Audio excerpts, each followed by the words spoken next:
Welcome to Mafia, a new podcast telling stories of America's criminal underworld. Gotti assumed the position of head of the Gambino family. And using the name Donnie Brasco, I was able to infiltrate the Bonanno crime family in New York City. Bugsy Siegel is an American mob legend. One man changed the whole texture and landscape of crime in America. Listen to Mafia every Wednesday on Apple Podcasts or wherever you get your favorite shows. And now it's time for a learning about Jesus montage.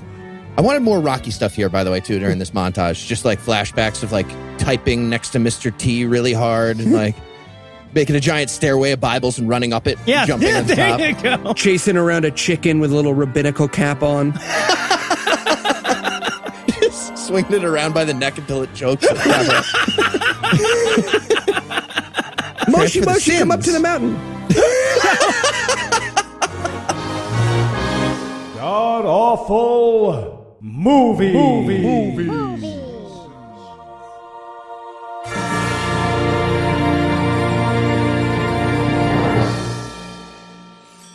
Welcome back to the GAMcast, where each week we sample another selection from Christian cinema because the courts weren't super specific when they said community service. I'm your host, Noah Lugeons, and sitting to my immediate left is my good friend Heath Enwright. Heath, welcome back. Thanks. So, you know what's a great romantic evening? What's that? Driving to Rockaway, New Jersey, and seeing a Christian movie with you, Noah Lugeons. It's delightful. It's one of the best dinner and a movie dates I've ever been on, yes. Thank you. Sitting 81 miles to my right is my bad friend Eli Bosnick. Eli, how are you this fine afternoon, sir? Pretty fantastic. I mean, you do have to count popcorn as dinner, but yeah, I get it. I'm just, I don't want to mislead. I put out. Yeah, Just my saying. dick was in the popcorn the whole time, though, and you didn't share. But anyway, yeah, you can't have it all. You can't have it all. I said get your... Whatever. Get two. So tell us, Heath, what are we going to be breaking down today? All right, we watched The Case for Christ. It's the story of Lee Strobel becoming a Christian because Achilles did, in fact, defeat Hector using magical armor from Hephaestus, the god of fire and metalworking. Does none of that make sense? Still won't when we're done. Nope. It'll make sense why you said it anyway. Yeah. And Eli, how bad was this movie? Well, if you think the best way to investigate a murder is to prove whether or not knives exist, you will love this movie. Oh my, okay, so now let's recognize the challenge that these guys faced, right? You know, because the book that they're trying to base a movie on is just like a nonfiction argumentation in favor of Jesus. They're trying to make a book that would like be trying to like make a movie out of the goddamn National Audubon Field Society Guide for Mushrooms or something, you know? So it was an uphill battle to begin with, but the actual apologetics that they use in this are so fucking insane. Like they just don't even prove the thing that they're saying that they prove, and yet the audience in the theater is just like, yeah, can't this deny is that. bad for apologetics. Yeah, right. There's a new school of like wave your hands and close your eyes apologetics that you just like, you're like, all right, well, if we don't care, we don't care. And I get it. But this is like the old school. No. Let me explain. There was secret writing on invisible coins that I see 500 years later, but you can't, because I'll stab you in the chest right now. If you survive, I'll stop believing in Jesus. And of course, we've already hinted at this, but this was another field trip for us. But Heath and I actually had the pleasure of seeing this on Thursday night. It was like a preview kind of big thing that we paid extra for because it included a live broadcast Q&A afterwards, hosted by the Washington Racists' very own Kirk Cousins. Kirk Cousins? I like, who is apparently like a family friend. God, that's how that should have started. Holy shit, is that how that should have started? He should have just started up and he'd say, hey, audience, you like that? How you like that? Yeah, it would have been awesome. Eli's just going like, I'm sure that's funny or something. Anyway, so we go there and it's like there's probably about 35, 40 people scattered in this theater that would have held 300. Yeah. The youngest of them, other than me, was, I'd say, mid 130s, somewhere around there. Ballpark. So, Heath, what would be your general assessment of that crowd? Well, there was a pack of rascal scooters tied up outside the theater like fucking horses at a saloon. So that was indicative. Oh, shit. They were like, all the handicap seats are filled. Everybody's fighting over them. Yeah, no, it was great. It was great.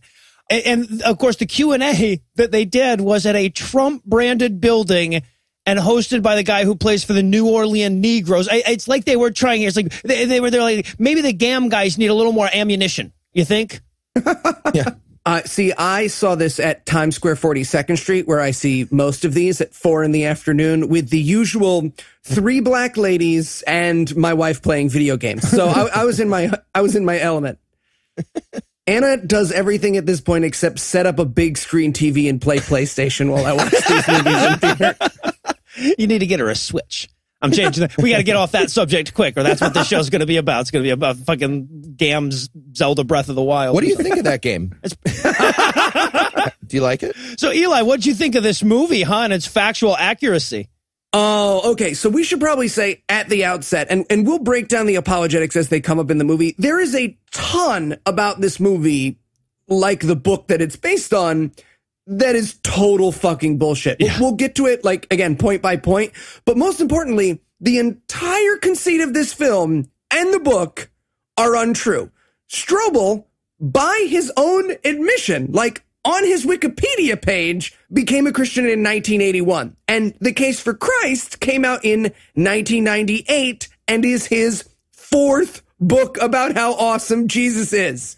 The story he tells in his testimony, which is available online, is vastly different than the movie sets forth. So, like, maybe he was an atheist who, like, really struggled with his wife's faith. I don't know. Not inside his head. What I do know is the story he told subsequently has nothing to do with the plot of this movie. He wrote this book as a Christian for other Christians and was already a minister at the time. That's pretty damning. Well, so now in his defense, so what they're saying, yes, the book came out in 1998. What he's saying is that basically he wrote it in 1978 or did all the research for it, and that's what made a Christian of him. And then, you know, whatever, it took him 20 years to put the book together. I don't know. But yeah, that being said, you know, like even with that defense, it's a horrible bullshit. But, you know, he's like the guy that, you know, starts off the conversation, the email with me. Don't get me wrong. I'm an atheist too, and ends with amen. Oh God, there's a lot of, I should just have a special page on the website devoted to that. Now, is there anything you guys want to nominate this one for being the best at being the worst at? Yeah, I'm going to say best worst people we walked past on the way into the theater. It was, it's so, Noah and I walk in, first thing we see, there's a large woman being chased by her even larger son, just whining about like his popcorn's not floating in enough butter. It looked like Indiana Jones being chased by a hungry boulder if Harrison Ford was an overweight Christian like lady. North Korean propaganda. Yeah. There was never has, because we were just walking into the theater. I'm going like, I can't decide if I want it to be crowded or empty in here. And we walked past those two people, and I managed to get all the way by them before. This is the most Walmartian group of couple of human beings you can possibly imagine. I get all the way by them without laughing, and then I just turned to Heath and cracked the fuck up. Honestly, I was like 50-50. They were going to take off masks and be Anna and Eli. Well, it's a good thing I wasn't there. I almost really kidnapped a kid in Pequod's Pizza, so it seems like... Dude, it was just like that kid, but bigger. It was amazing. No, I wouldn't have stood for it. I would not have stood for it. I would have locked eyes with him and just whispered the word fist fight, and he would have understood. Oh, you would have rolled out of the theater with him in a giant ball of cartoon things going all directions. I want to nominate this movie for best worst outfits. Everyone in this movie is dressed like a box of chalk that is also a prostitute. Like a box of chalk you can pay to fuck. Usually you don't have to pay them, as it turns out. I was going to go with best worst daddy issues. Now, we're going to get to it, I promise. I'm just teasing you now. But at a certain point in this movie, they make a bit of an accusation about atheists and their daddy issues that I had a lot of fun with. Fucking absurd. And I also I add, this is a late ad. I want to add best worst Eli note misspelling. Really? I'll point it out. This is a high bar. No, I'm just saying. Really? This was me writing in the dark in a movie theater without looking. So on a phone. None of that fancy on a computer with time to pause grammar perfection that I usually hold myself to. So just for the record, okay, before we do the show, I just go through Eli's notes with a quick spell check. And honestly, it's less because I'm a pedantic ass and more because I don't like the little red underline in my notes constantly. So I go and I do that. And this is the first time spell check has just come up and been like, fuck you, dude. Like, what the fuck? Like, spell check Paperclip just shoots himself in the head. Yeah, right. Wouldn't talk to me for like 3 days afterwards. And I am still dying to know what the fuck you were writing when we get there. All right, well, I guess the world's been waiting for almost 20 years for the cinematic adaptation of The Case for Christ, and we'll be damned if we're going to keep them waiting much longer. So we're going to keep the break brief, and when we come back, we'll report on all the stakeless thing doing that is The Case for Christ. From the makers of The Case for Christ comes a film. This is super important to me. About a man who didn't believe. I don't believe. Who learned to believe. Well, if I'm going to investigate, I'm going to do it the only way I know how. With investigation. Into whether or not Elvis is still alive. In the search for evidence. So you're telling me hundreds of people have seen Elvis after his death? Sometimes learning the truth. There's no question. Elvis died. I have his death certificate right here. Can teach you the truth about learning. If you stacked all the people who have seen Elvis up on top of each other, they'd reach the moon. That is not true. Whatever, I'm going to find a fake historian who says it is. The Case for Elvis. None of this is how learning stuff works. I have a board. A little Rico chart. The little Jesus Rico chart. What was up with that? And we're back for the breakdown, and we're going to start this movie off with 3 production company logos, each of which made me happier than the last. We get Pure Flix, Triple Horse Studios, which is, I guess, their way of saying the end is nigh, y'all, only one horse to go. And then Entertainment Cinema Motion Pictures. You guys are so not trying. Are you fucking kidding me? Movie words. Movie, film, screen, makers, controller.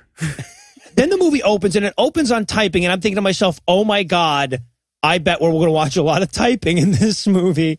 I was wrong. They tease you a little bit, but they make you wait for the typing. Yeah, that typing machine, whatever, that is terrifying. He's going to get his arm caught in there like a combine. What the fuck? Couldn't wear a tie when you typed on those, no. No, was it sad to lose so many good writers to industrial accidents? As the whole time I'm watching this fucking movie, I'm thinking back on the days where, like, you realize, like, 6 lines later that you made an error, and you're like, fuck, I have to redo that whole page now. Yeah. Writer's block. I just actually don't want to die. I'm really worried about getting mulched through my giant clickety-clack machine. Or the letters going backwards and it punching me in the face with the strength of George Foreman. You killed like the end of Fargo in that thing. Yeah. And also, and we get a lot of the whole, like, boy, were the 70s early and often in this movie. Starting, of course, with young Lee Strobel's mustache. Oh, yes. Beautiful. And by the way, this opening montage wants us to know Lee Strobel was the best reporter ever. Yes. Absolutely. He won all the reporter awards except the ones you've heard of, but all the other ones. Also, I have a music note here, and this is going to be like my singular music note for the entire movie, I believe, which is bizarrely ominous. Right? Like, this movie, it had this, like, slasher, stalker, thriller, killer kind of a soundtrack the entire time when nothing... It was as though the goddamn soundtrack guy was doing it sarcastically to get fired. Yeah, there's a Freddy Krueger movie coming out in a year and a half that's all like very confusing. Bunch of Christian rock behind it. It just got swapped out at the last minute. Okay, that would make a lot of fucking sense. So it's basically the first thing that happens in this movie is that we see Lee Strobel getting promoted by his newspaper to legal affairs editor on account of that big Ford Pinto story. Right. And he brought his family to his in-office promotion. Thought he was going to make a fucking acceptance speech and like get played off by an orchestra off camera. Yeah, seemed like an odd one. Well, he did give a whole big speech, though. Mm-hmm. Like to thank the Academy, etc. Right.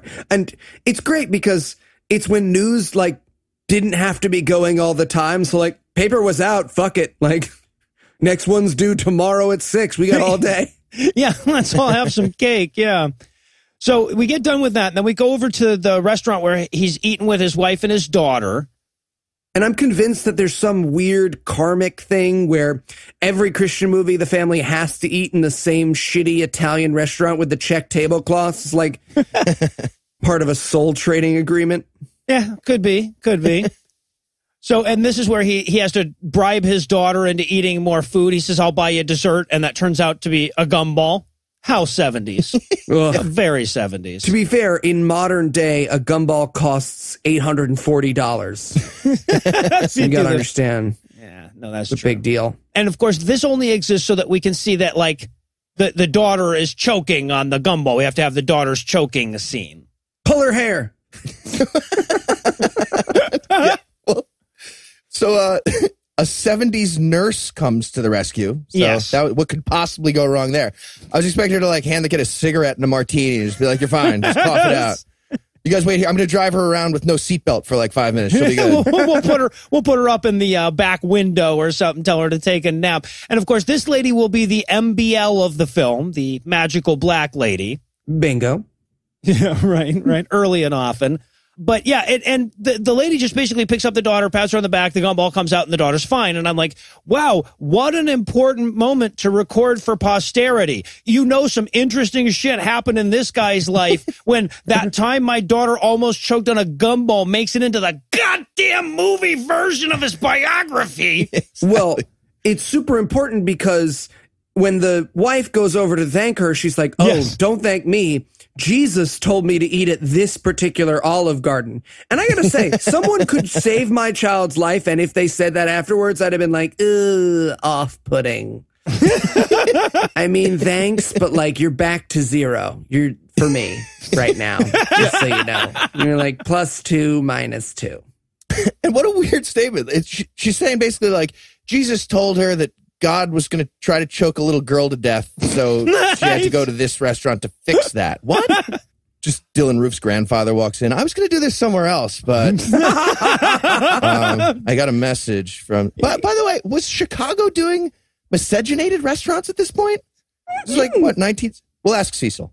Yeah, well, one of the best things about this movie is it's all 70s except for the entirely miscegenated and non-racist cast. The one thing that this movie wants to insist is like, oh, don't worry, 1970s Lee Strobel had a black boss, black friends. That guy got convicted in no way had to do with race. It was just, you know, everybody got along with everybody back then. I guess you could say America was great. Again. Back then. Well, and that's what's so amazing about it is that they're clearly trying to do this because there's sort of a obvious racist moment that makes its way into this film where Lee Strobel's actual, like, on-the-record racism kind of crops up. So, yeah. So I guess they're, like, pushing back early on that. And also, by the way, the Heimlich maneuver fucks up our gene pool. This is a dumbass kid. She just tried to swallow a fucking gumball. Do we really need more genes from the Lee Strobel line? Anyway, so... Now we cut to that night. They're putting the daughter to bed, and she's worried about like whether she can have gumballs anymore and what happens after she dies. You know, kid stuff. Yeah, and the little girl starts to say the word heaven, and Dad's like, "We do not use that word in this. We are atheists." Little girl, he's like fucking Willem from Mallrats. So we're like, there is no Easter bunny. It's just a guy in a suit. So weird. Do you think we're going to get to go to worm food? Do you mean worm food? Exactly. Yeah. So, and also, because the little girl goes like, what do atheists believe? He's like, well, real things like tickles. And he tickles her. Tickles her. Which is going to come back in a great way. Oh, yeah. Well, we do believe in tickles as atheists. That is correct. Anyway. I mean, lots of people think I lost that debate to William Lane Craig, but just to say, he tapped out first. I am challenging William Lane Craig to a tickle fight. The loser donates the money to charity. I would basically do anything to make that happen. I mean, up to and including kidnapping William Lane Craig. So. Hashtag William Lane tickle fight. How do you score a tickle fight? All right, so now they put the daughter to bed. They go to their room, and mom is upset because he is forcing his atheism on their daughter. Yeah, hey, I thought we weren't going to force the non-belief in claims without proof on our kids.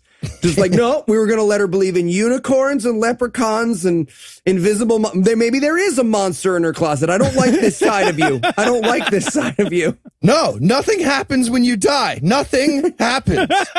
Then there's this thing called munging, but it's fine because nothing happens when you die. 5-year-old girl. And by the way, I would love to crazy billionaire remake this movie where she gets saved by a Muslim nurse and the woman's like, oh no, Allah, and she's like, great, thank you. Thank you. You want a fucking tip? So now we go to his work where he apparently works for Spider-Man's boss. Mm-hmm. Danny Glover. No, not Danny Glover. It's Danny Glover. It was the guy who played Barney from Silence of the Lambs. Riggs. No, not him Pop at all. from Luke Cage, I think. I got a bomb on my dick, Riggs. And so Spider-Man's boss doesn't give two shits about the fact that Lee Strobel just got promoted and has a different job title and everything. He still wants him to write news stories, which is still his job, I guess. Which would be a bad way to run a newspaper. It's like, I don't care that you got a promotion, Riggs. You're still going to work traffic duty. Well, wait, now who's going to do my job? Everybody's on traffic duty. Now get out of this straitjacket, Riggs. Yeah, the whole scene is just, the theme is like, atheists are so annoying at the office, am I right? He'd be like, he might be stealing someone's lunch from the fridge while he's reading Mein Kampf, just moaning, Hitler's actually an atheist. It's true. I'm going to steal this sandwich. Well, that was another one of those, like, that was like a tempting best worst for me, was like best worst effort at making the atheist unlikable. Because, I mean, obviously, like, we've seen way worse atheists in movies like the Kevin Sorbo and God's Not Dead and stuff like that. But, like, this was supposed to be the hero, and nothing that he was doing within the movie was, like, or nothing pertinent to the plot made him an asshole. So they just had to keep adding things in like that. Like every time he talked to a Christian, he's like, "So your stupid little fairy tale religion, huh? Let me ask you about that." So yeah. He just keeps wandering across puppies that he keeps kicking. Right, basically. Bertrand Russell, bitch.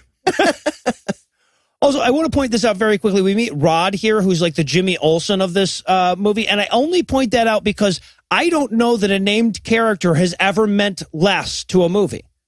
I didn't know he was a named character. Yeah, no, he gets 2 whole scenes. Yeah, he does. He does. Yeah. Okay. And he won a fucking contest or something online.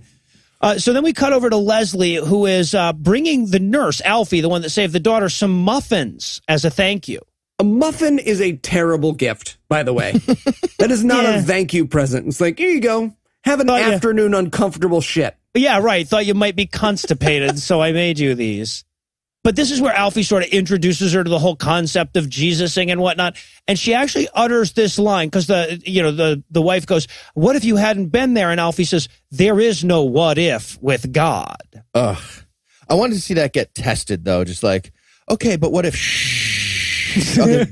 please stop touching my lip. That's weird. What if what's happening? I just wrote my notes like, God should get himself a spreadsheet program. Thought he, by the way, for the record, she's not espousing Christianity. She's espousing hard determinism here, right? I wanted the wife to just, because she believes everything else this character says, to just be like, oh my God, where are my legs taking me? There is no self. I am a puppet in his evil game. But the key here is this is where she agrees to go to church with Alfie. And, we go to them at church where, wouldn't you know it, they're doing a sermon about finding Jesus in a child's throat. Yep. Old-timey mega church. Side note that doesn't matter to anyone but me, the priest at this mega church looks exactly like 1970s pictures of my dead father, so that was upsetting. Oh, wow. Let me say, yeah, if you you haven't seen your dad in 3.5 years and then he appears 20 years younger in a Christian movie, it's a shock. I'll tell you right away. So this is why you're atheist. I get it. You guys will understand that in a minute. We'll get there. We'll get there right after the second interstitial. So then Lee comes home. He says to his wife, "How was your day, honey?" And she says, "Jesus." Oh, I changed religions, you know, the usual. You're going to hell. Great. Great. I stole a sandwich. Fridge. Because I'm atheist. I don't have morals. It's fine. Exactly. That puppy was in my way. Also, okay, so they have this weird through story that is more interesting than the movie, I guess, but still not interesting, about him investigating this police shooting as you know, part of his reporter job. So we get a quick scene about that, sort of like an in the background thing where he goes to visit the cop that got shot, who asks him to like write a news story that avenges him. Mm-hmm. And we should point out at this point that there is some conjecture that this part of the movie is Lee Strobel rewriting the single most embarrassing part of his real career. Mm-hmm. We're not making any claims. We're just saying, if I, Eli, were a racist reporter who assumed a black guy shot a cop and then new evidence came out and I had to write a front page retraction, when they made the story of my life, I would also make it about a cop tricking me with a super best friend handshake. I'm just saying. I'm not making any claims. I'm sure the movie's 100% accurate. Just saying. Yes. Yeah, when we make the Eli Bosnick biography, I will be nice to everybody in high school. It's going to be a really long title. It's going to be an insanely long. The book's going to be the title. It's fine. Yeah, right. No. So, okay, so now we get Leslie going back to church again, that bitch, and chatting with Alfie afterwards. And there's this great moment where she's like, well, what does Lee believe in? And I wanted her so badly to start tickling. Tickle. Not exactly okay, sure I'm how an atheist now, too. Does he believe in the clit? Just the facts. Alfie, black lady, you scamp. Clit. And well, and then of course this is where Alfie tells her that, like, you know, she doesn't believe in coincidence. And I'm like, okay, well, there's a character we can stop taking seriously forever, right? Really? Like what other dimensions do you not believe in? With this for suckers. Like, what? I also don't believe in things happening at the same time. Really? None? Never. Ready? 3, 2, 1. Nope, see, it was already opposite. I win. Also, why are they having this conversation in a car? If the black lady didn't sell her drugs, there's no reason for two full-grown adults to sit in a car together. That's not moving, yeah. You stop the car, you exit the car, or someone sells someone else in the car drugs. These are the basic rules of human behavior. So 1 through 3, yeah, exactly. So now we get Leslie getting home, where she has to tell Lee all about all the new Jesus. But I have to point this out because, like, at the beginning of the scene, they have to have some banter or whatever, and it's supposed to be like, oh, you remember the days. Lee says to her, it's like, hey, we're going to have to call the repair guy about the TV again. It's on the fritz. I'm like, was that a thing? I don't think that was a thing. So good. It's just a list of 1970s problems. Just, got to fix the TV and de-ice the refrigerator and bury our thalidomide, baby. I don't know, man. It's stuff sucked now. And then, of course, Leslie has to give him the I Jesused on you while you were at work speech. Right? Yeah, he responds so violently. It's so she's like, I told Jesus I want him in my life. Whore! Slutty, slut, whore. He gets, and that's the rest of the movie is him thinking she's a whore for liking Jesus. Oh, he is so pissed. I wrote, as a joke, I was at church and found Jesus. Was he bigger than me? But that will actually be the conflict of this movie. Pretty much, yes. Yeah, and I love, too, because, like, they can't even make up atheist words for him to say, right? Like, she tells him that she's religious now, and they can't even figure out what an atheist could say if he was angry about that. You know, he's like, well, I don't like the God's not, I'm angry. I hate my dad. Wait in the truck. We're home. We're in We don't have a truck. Say one more word about Jesus. Say, dare you. He literally says, I can't accept it. Like, he's going to filibuster her religious beliefs. Then put in a new God when he gets elected. But her response was so amazing. She goes, as she says to him, like, look, I felt when I was at church, I felt something more real than anything ever. What? Like, women don't have orgasms, Leslie. Grow up. Come on. But seriously, the most real thing she's ever felt, like, name some medium real things you felt. How does this fucking scale work? What? Yeah, that's the kind of thing smart people say about things that exist. Right, exactly. But of course, Lee just has to get out of here. So we cut to him drinking in some empty, lonely honky tonk. They always find an empty bar right away. I want to see one movie just show the depressed guy like going into like busy TGI Fridays and just being pissed. Everybody's loud, trying to like sell him like mozzarella sticks and shit. 21st birthday party right next to him or something. That would be awesome. Yeah. Shots! Oh, God damn it. I was actually really just hoping to do a moody thing. Shots! Do shots with us. I'm dating a podcaster. Such an asshole. But of course, the key is for this scene is that we have to understand that her Jesusing is a fucking existential crisis for this guy. I mean, so much so that he comes home from the bar and then we get he can't sleep that night. He's like looking at his wife's body, checking for stigmata or something. I wanted him to wake her up and be like, I could pretend to be Jesus. Is that what you want? Is that what you want?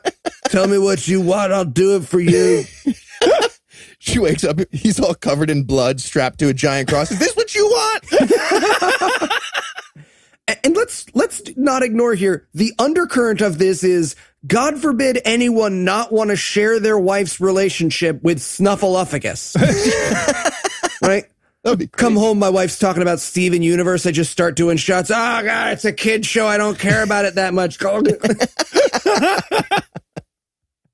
Now, also, okay, so now we have to meet atheist Hannibal Lecter here, the guy he goes to, his atheist mentor.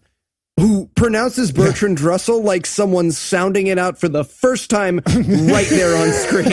You've read Bertrand Russell, haven't you? Rousselet? The guy from the Chips? Oh, it's such a good character. The wise old, like, atheist ninja that he goes back to a few times. Like, try and snatch this Bertrand Russell book. Got it. Okay, I wasn't ready. It's a book. I have it. It's really, how would you close your hand around it? And look, we come across this kind of stuff a lot in Christian movies, but it's been a while. Why Bertrand Russell, right? No one who had read Bertrand Russell would be convinced by the things the characters in this movie are convinced by, right? There have to be worse sources of atheism for you to use aside from Bertrand fucking Russell, right? Couldn't you have just been like, I don't know, Nietzsche, right? Nietzsche's not a great, like, super well-defined perfect source of logical atheism. Fuck you, sir. You and I shall never speak again. That's pretty solid stuff, too. Yeah. But it's not as good as Bertrand Russell. He was not a Nazi. No, he was not a Nazi. He wanted to fuck his sister, but he was not a Nazi. He hated the Nazis. He was crazy sexist misogynist. We can give him that. I'm sorry. You start talking shit on Nietzsche, and I'm gonna that's gonna derail this conversation faster than asking me what I thought of the fucking Water Blight Ganon fight. But I get your point. Like, they always go straight to the best we've got, and then they're like, but we have John Lennox. So but the other thing is, like, Russell's whole thing is about evidence and the way we evaluate evidence and the idea of making a positive claim versus trying to disprove a positive claim. That's a tremendous amount of Russell's work, right? And then the rest of this movie it's basically like Dr. Seuss Hop on Pop, and the rest of this movie is Hop on what? Like, it's just use a different guy. Also, not chess. Not chess at all. And also, Russell's teapot concept literally just ruins this whole movie's argument. Yeah. Just right there. Just that. would be enough. Right, exactly. And I love, too, because he goes to the mentor guy and he's like, hey, how do I un-Jesus my wife? And the first thing that the atheist mentor says is, well, I can tell you how to do that, but are you sure you really want that? I mean, I'm an atheist, but even I'll admit that Christians are way better people than us. Wouldn't you rather she stayed Christian? Right. Fuck you. What? But eventually, like, the mentor's idea is, well, just disprove Jesus. That'll do the trick, because you know how them Christians, when they're confronted with evidence, normally, yeah, all right. And I wanted them so badly to get as specific as this movie have to, like, oh, so just, like, disprove the existence of a miracle? No. Disprove the idea that a guy could be killed in a crucifixion. Wait, what does that have to do with my wife's religion? No. Well, disprove that it could be written down anyway. Yeah. Oh, Jesus. And okay, so and now we go to the other guy who's going to be like his sounding board in this movie, which is the Christian guy that he works with, that he's a complete dick to constantly. Yeah. He is nothing but mean to this character throughout the film. His first line is, hey, man, you're a fucking idiot, right? The actual line is, you're into all this God nonsense. Wow. Yeah. Even we don't start conversations like that. No. Nobody does. And it turns into this weird JFK thing all of a sudden. He's like, hey, man, I'm trying to investigate Jesus. And the guy's like, just walk away, Lee. Just walk away. So weird. Powerful people. Just cut over to like Earl Warren and God loading sniper rifles in the next building. What's happening here? God fires an actual magic bullet. It's so fun. This will fuck with him for years. But yeah, but he asked his coworker, he's like, what would it take for, to make you stop believing in Christianity? And the coworker says, this is a quote, be careful, Lee. What if you end up disproving your theories of science and reason instead? All right. Listen to yourselves, Christianity. Own that fucking sentence. Admit right up front that is the opposite of disproving your religion. Disproving science and reason in your own fucking movie. What if hands don't exist? They exist. What if they don't? They exist. What if you prove that they don't? I don't know. Yeah. I feel like I'm going to have a lot of these conversations for the next 90 minutes. Oh, you are. You are. Why are there still gloves? That doesn't even make any sense. What are you talking about? So, yes, but the coworker suggests that he goes after the resurrection, because if you can disprove the resurrection, because you know how you can disprove things like that? Anyway, he starts him off by giving him a book by Gary Habermas. That is a theology professor at Liberty University. So on the one hand, we've had Bertrand Russell, like arguably the smartest person alive at the time he was alive. On the other hand, we have Gary Habermas, who Google was pretty sure I was misspelling. Jesus. And man, this movie outdoes itself, because Habermas is the probably most reliable source. We just get crazier and crazier in the people he's introduced. By the end, I thought he was just going to take him into an alley, and an old guy is just like writing with chalk with both hands the word God backwards and forwards at the same time. All right, I guess he's the one to answer your questions. Let me talk to you for a minute.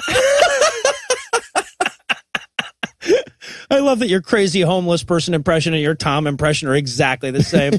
Have you ever seen a homeless person and Tom in the same room at the same time? So he sends Lee to Wisconsin, where Gary Habermas is debating some atheist dude. A British atheist. Yep. And he just starts talking in smart British guy talking words, and literally our theater starts like hissing and spitting at him. They were so mad. It's like that part in Rocky Horror. Yeah, they're throwing shit at the screen. And the point that we're supposed to capture at the end of this debate, which will make up a tremendous amount of this movie, is, I'm afraid you'll find that there's quite a bit of history that disagrees with you, my Christian friend. Oh, yeah? Why would people start lying right away? That's a big part of their argument. That's a huge part of their argument, yeah. I'm orange, and people will continue to say I'm orange. Does that make it true? Holy fuck, that guy's orange. Yeah, this movie, amazing. It proves the Iliad, it proves Roswell and the aliens and shit. It's amazing how, anyway. Yeah, so after the debate, Strobel catches up with Habermas. And this is the first of a number of like experts that they're going to wheel out to say increasingly insane shit. But this one is the key, right? Because his argument is you can't disagree with Jesus' resurrection because so many people saw him after he died.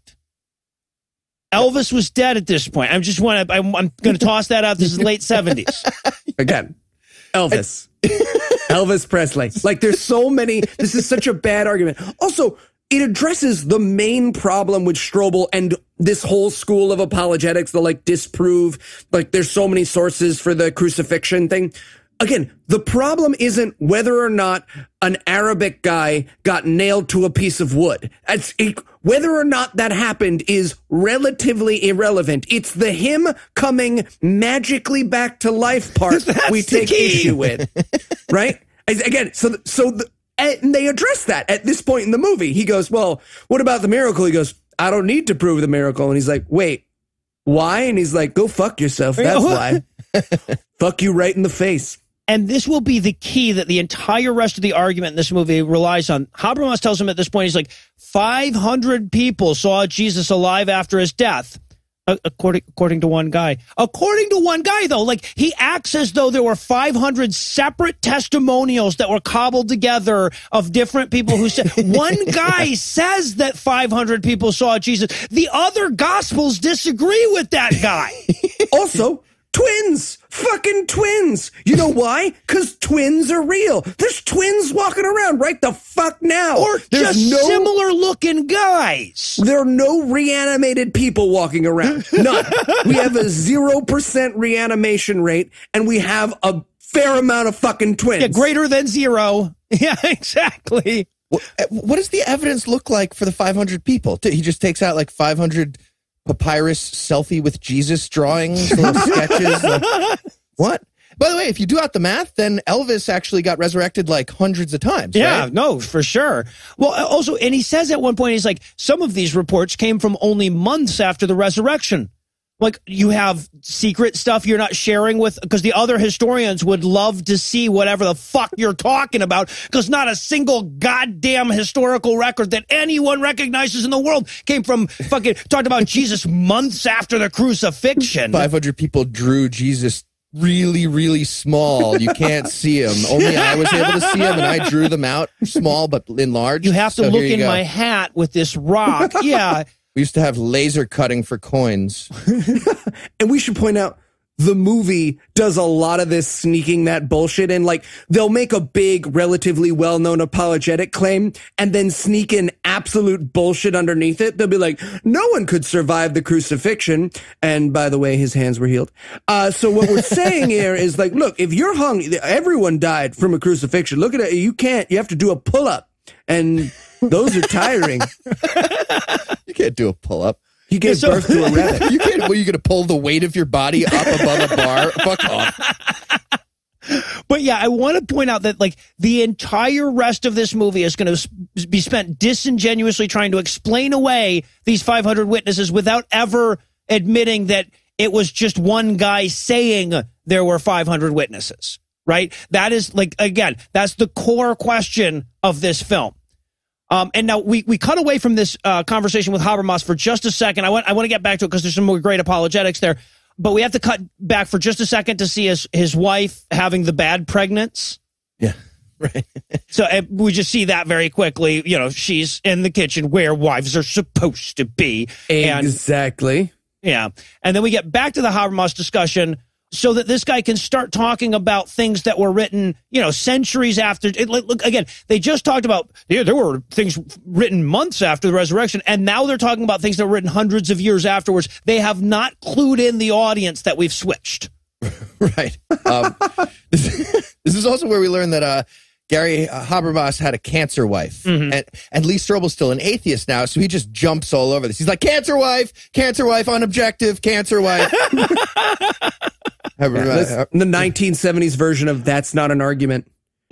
Right. Yeah, but what they're trying to deal with there is like, saying like, if I want, if you want to find the truth, can a Christian really be objective here? And they have no answer for that. He's just like, well, I really want gravity to be true, and it is. Okay. So yeah, all right. I was very confused by this part. Do I have this right? The argument from Habermas is, yeah, I had a cancer wife, but I benefit from gravity, and mosquito bites are itchy. Therefore, God? Or that, what? And what this is actually sneakily saying is, hey, man, how come I can't find any non-Christians that are willing to ignore the vast amount of shit you're willing to ignore? Because it's true. The answer is because it's true. Because anyone who looked into that would wind up a Christian, obviously. Also, I love at one point Lee points out to him, he's like, okay, but all of these witnesses that you're talking about were Christians, right? Like all of the people who wrote anything down. Yes. And he goes, well, what about Paul of Tarsus? And I'm like, you mean the guy who founded the religion of Christianity? That guy, basically, the guy who invented the religion? Yeah, that guy. But he wasn't born a Christian. That wouldn't have been possible. No, I guess it wouldn't have been. Would it have been? I just love that scene so much when he's like, what about the Apostle Paul? Did you just use the word apostle? I did. I did do that. I feel said the guy who wrote silly. Most of the yeah, my bad. But he says that he persecuted Christians first. Any other source for that except for him before he started the religion? No. Any reference to Christians at all? And no, but they could have been there. Yeah, and we also get the die for a lie argument. Here, he busts out the whole, but would these people have died for something they knew to be a lie? And I'm like, that happens all the fucking time. All the time. Liars. That's what. All the time. That die. Yeah. Yeah. I mean, I can see, I have gotten myself webbed into lies where I'm just like, God, Jesus, I'm going to have to die for this eventually. I'm going to have to sacrifice myself that's such a disingenuous bullshit argument. Like, oh yeah, remember those guys that castrated themselves and killed themselves so they could get on a spaceship? That must be true too, huh? Well, and they even bring up Jonestown. They bring up Jonestown, and he's like, I mean, no one would lie for something that they know isn't true. And it's like, or, you're part of a big group and there's groupthink. We've actually studied this shit. It's not necessarily about like each member of Jonestown was pulled separately aside and be like, hey man, you're hundo P on this, right? It's just like, I don't know, man. I didn't want to be last in line. They were going to run out of cake or Kool-Aid, as the case may be. So we wrap up the Habermas conversation. Then he's on his way home. He gets an emergency page. So 70s. And his pager says 911. I really wanted him to just rush to a payphone and call back 911. You paged me? No, you called us. It's emergency. Lee, how are you? There's only 4 of us now because it's the 1970s, and we don't help black people at this point in history. What's going on? You see Sunday's game? Do you think we'll ever need pads for football? But his wife apparently had the baby while he was fucking around in Wisconsin. He went to a mythicism debate out of town over his wife's due date, is what happened. He's like, I'm the ultimate 70s atheist dad. It's crazy. The only reason to skip your wife's due date is ReasonCon. There you go. Exactly. And they're not even doing a debate at ReasonCon. This movie makes no sense. Now, but the key to this scene isn't that now there's a child that is also going to play a part in this movie, because we're basically never going to acknowledge this kid again. The key to this scene is that when he gets to the hospital, the daughter's there, and she says, Mommy felt bad, but we prayed, and it was all better. And I just want to point out that this is only evidence for the existence of God if the person saying it is dead, right? I mean, the daughter was alive when they were atheists. Also, need to point out, in my theater, the response to that was awe, except for my wife, whose response was, ha, way too loudly. And everyone in the theater, all 4 black ladies, turned to us and realized we were heathens watching this movie, ironically. And we felt their icy/hot glares on us throughout the rest of the movie.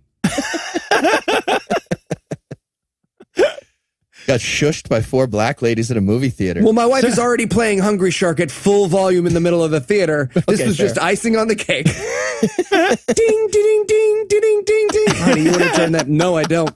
Can you hear it? You need to get her a Switch, man. You really should get her a Switch.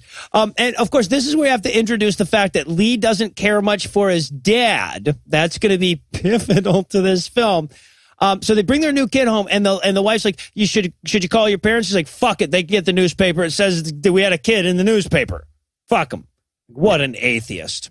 We also get a great scene of him creating the sweet hair helmet of the 1970s, which is why we have no ozone layer. Thanks, Noah. Yeah. He managed to go over the top 70s with the aerosol kit. Like, he might as well be spraying a polar bear in the eye and just laughing about it. But I'm a Christian like you. I want to point out that I probably had the lowest per capita Aquanet usage of the entire 1980s in all of America. That's still like a BP Gulf spill worth. No, it is. Aquanet. It is. I'm just throwing that out there.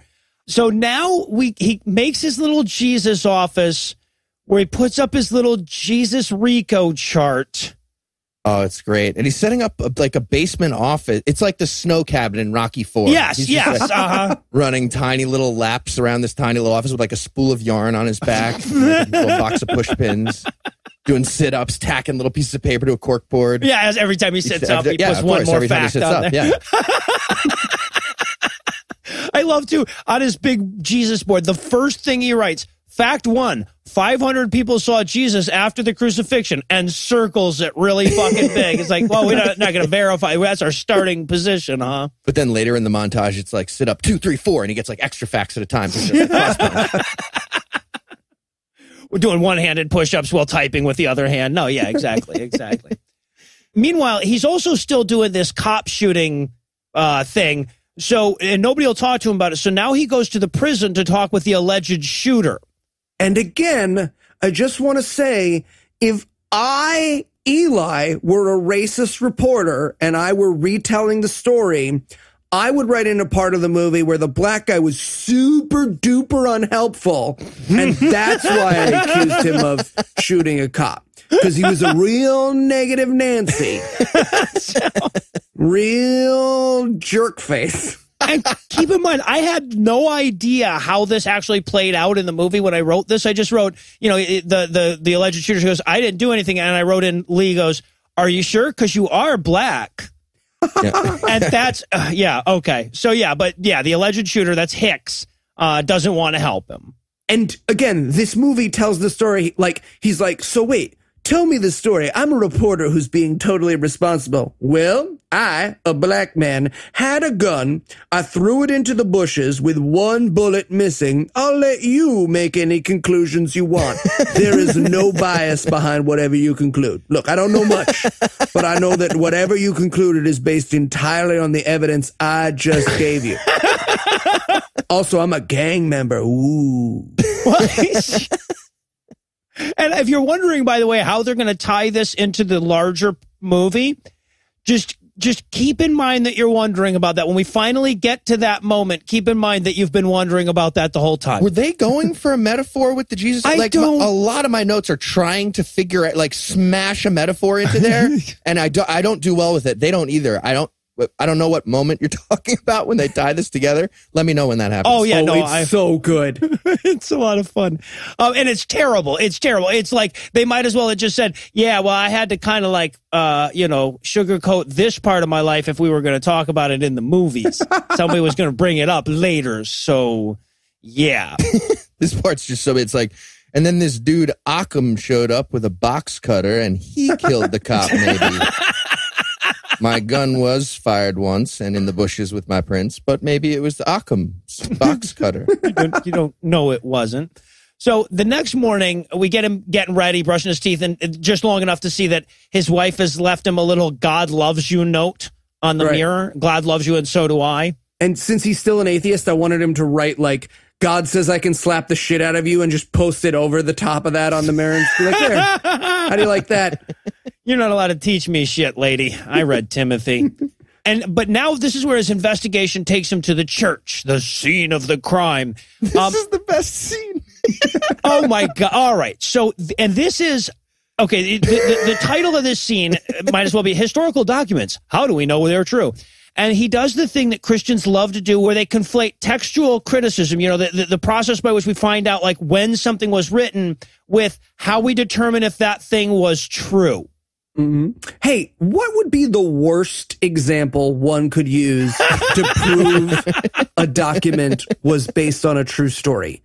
What about if stacking the copies of those things and comparing the heights? That is pretty scientific. I might, but is there like a really, really definably untrue story that also is really old and has a bunch of copies that we could compare it to?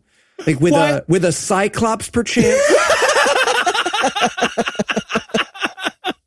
Yes, the argument he makes totally straight-faced is, well, you know, there are even more copies of the New Testament than the Iliad. How could it not be true? You know, that story about the guy who almost makes it home and then he opens a bag of wind and gets blown back to start like fucking chutes and ladders. Is the Bible 4 times as true? It has 4 times as many copies as the Iliad, so is it 4 times as true? What? It's extra true. So yeah, the Iliad's true.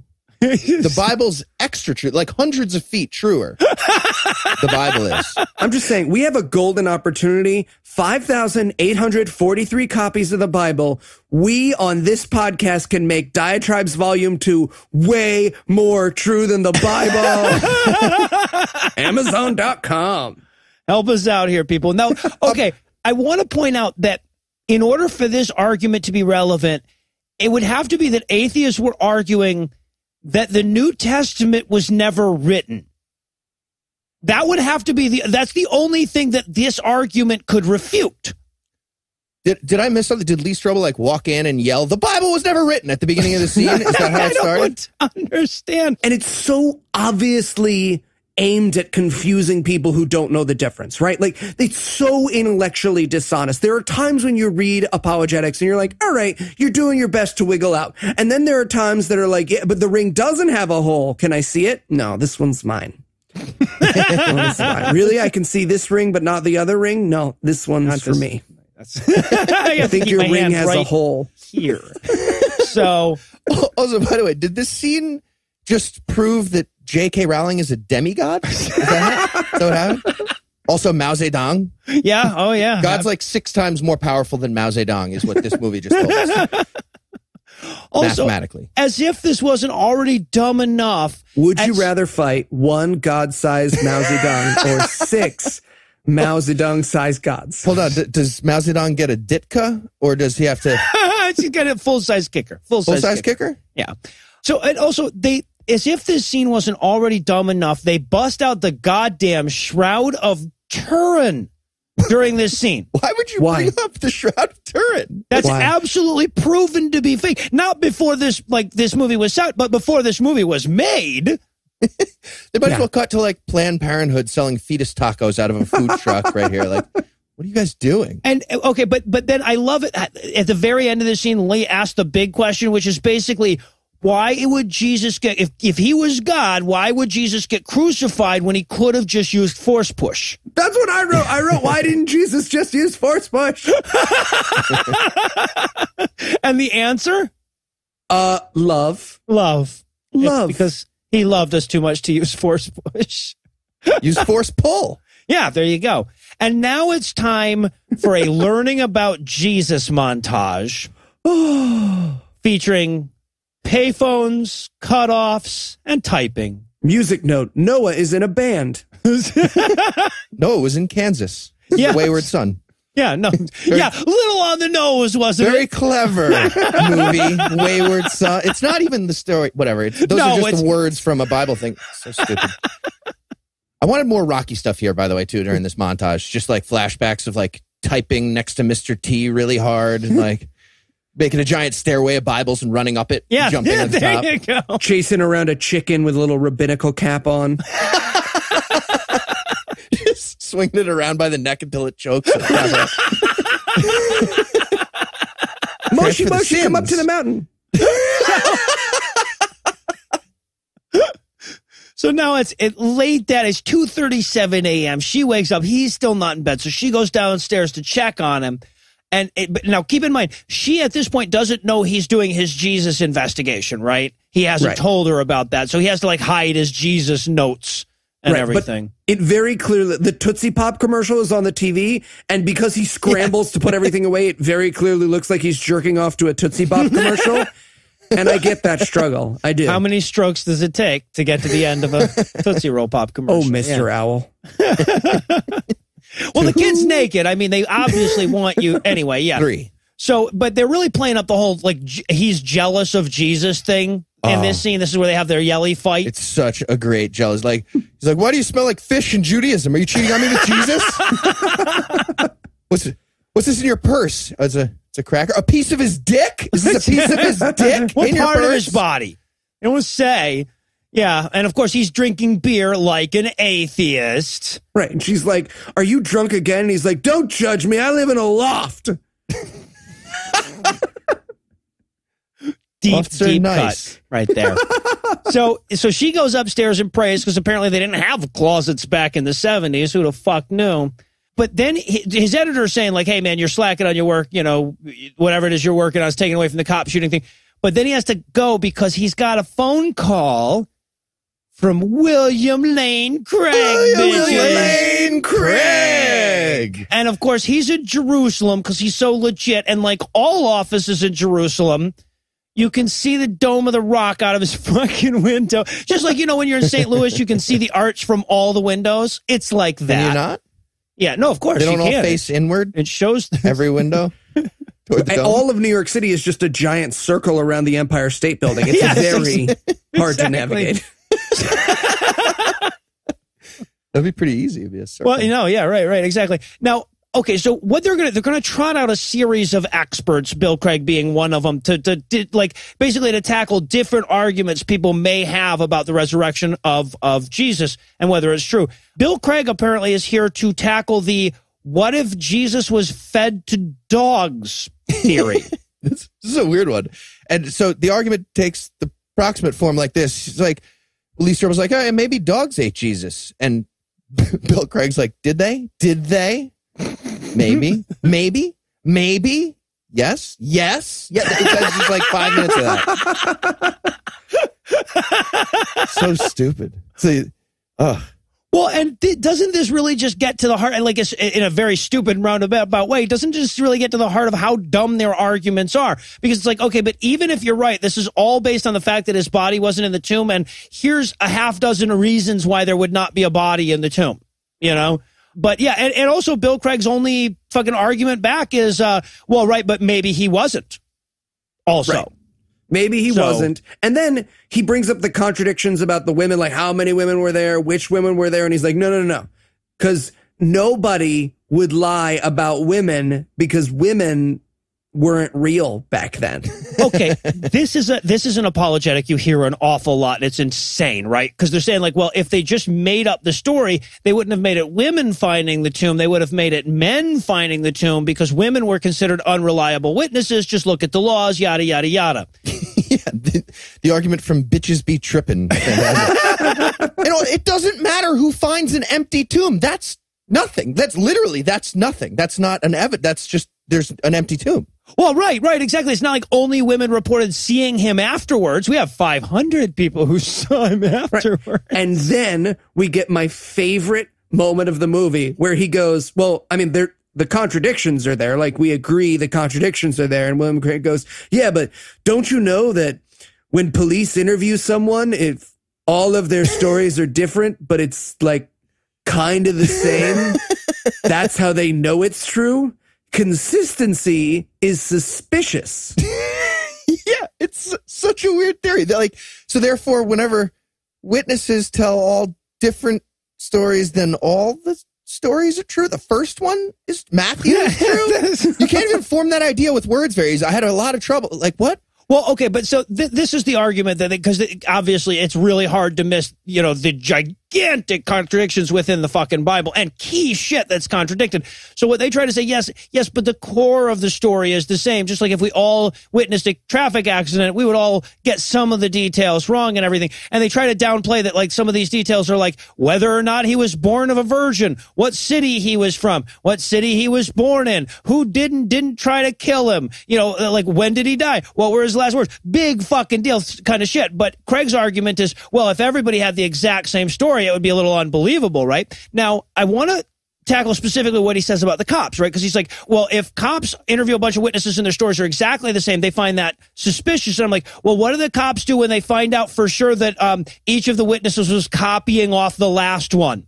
How much veracity do we then give to their testimony? Or, like, look, if we all saw a car crash and some of the stories involved the car turning inside out into Bumblebee and blasting off into space, we wouldn't be like, I don't know, guys, like the four of them all agree Bumblebee was there. I think we would instead be interested in the possibility of Bumblebee. Not how many people say they saw Bumblebee. Yeah, so specifically. Yes, and of course, Craig also gives him the, like, you know, you can't handle the truth moment at the end of this conversation. Mm-hmm. And then we cut to Leslie talking with Alfie some more, and they're talking about Lee because fuck the Bechdel test. This is a Christian movie. Right. And basically she's like, I don't understand how to turn my husband to Jesus. And she's like, have you tried listening to him? No, and I'm not going to for the rest of the movie. Never. No, exactly. I don't even know why they included this scene. And she's like, well, how did you reach him before? And she's like, well, I would let him put stuff in my butt, but now I'm a Christian, so that's out. And then we got he catches the break with the cop shooter story. He realizes that the guy who shot him was like an informant, and the cop that got shot was his handler.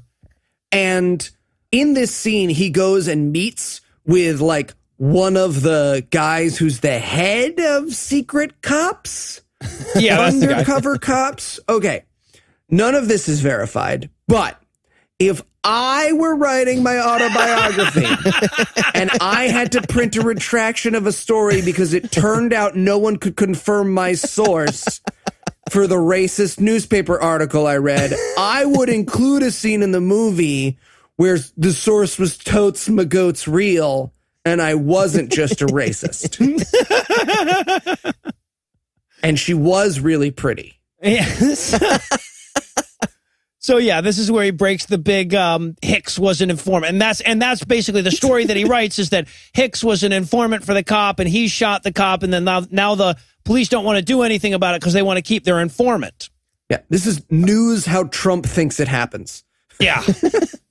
Are they still working on the metaphor here? Like, so hold on, it would be the Christians were protecting Jesus because he was a snitch on the Jews? Does that make sense? Jesus was black. Jesus was black. That's the lesson. That's the metaphor. Well, he turns to the guy and he goes, come on, man, I need a source on this. And I wanted him to just drop like 500 ancient copies about a black guy onto the table. I'm going to leave these here and go to the bathroom. What you do with them is your business. Also a copy of the Iliad by comparison. Here's a shroud. This should prove He's it. a Canadian Mountie. He just trots off on a horse. So now we cut to him sleeping on the "you get no pussy" couch. His wife wakes him up and made him some coffee. Ugh, I bet it's drip to go with their baskets of steak from the last scene. 70s were gross. Can we talk about that really quick? Tell me. He bribes the secret cop, chief of secrets cop, with a handheld steak in a basket. That's like how he gets this giant conspiracy to come out. So weird. Takes where Noah wants to go eat every time we get together. I like hand steak. What? I wanted him to do it like a drug deal, just like palm a steak and try to pass it to him all smooth. Dude, it's like a whole, my hands all, you had sauce. How you doing, man? Good to see you. Good to see you. Ow, it's hot. Yeah. This would be like buying weed from Eli's guy in Chinatown. At a different time. But then we get him like waking up on the couch, and his wife wants him to go. This is the, I guess, listening to him scene where she tells him what to do. Because this is where she invites him to go to church with her. Yeah. And he like panics and starts coming up with excuses not to go. Like, can we just have brunch with your super interesting friends instead? No, just tell me about your coworker's dream for 4 hours. That'd be awesome. She is a bitch.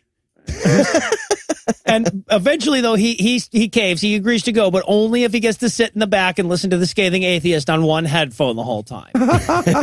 And my dad seems to be giving the sermon here that God wants to be your daddy. All you got to do is take it. That's what I got from this sermon. Well, see, I was expecting this to be yet another, I didn't know church could rock so hard scene, because like they come in and the music's playing or whatever, but ultimately all this scene really has to offer is Lee taking Alfie aside after the service and telling her to fuck off with her crazy Jew cult. Yeah. I wanted him to just walk over and start peeing on his wife. All right? Okay? You get me?